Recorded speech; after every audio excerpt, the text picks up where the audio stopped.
Today we'll be changing wiper motor on Ford Escape. So passenger side wiper motor. This is the new part that I got.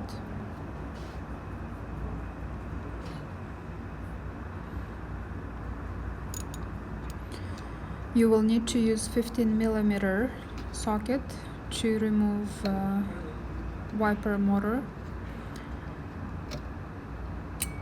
and then use a screwdriver to untuck the cover. The small clips will come out.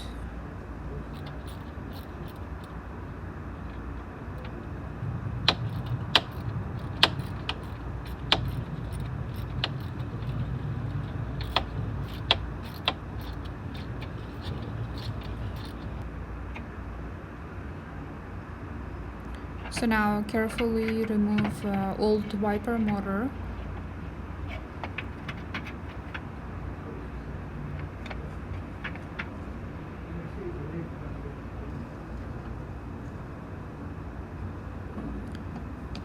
This is a little bit stuck, so just using a little bit of pressure to remove from the electrical connector.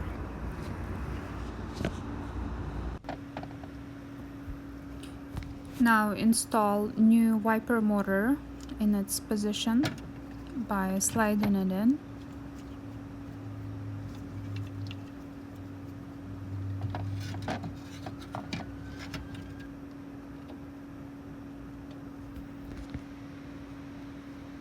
So we just installed new wiper motor.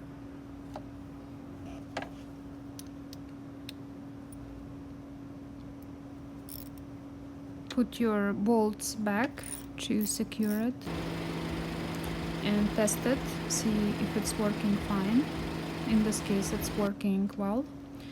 Put your cover back and always protect your windshield by putting some sort of cover. Reinstall your wiper arms back. There will be a marking on the windshield to install them properly in their position. Secure them with a nut, and as you can see, wipers are working just fine now.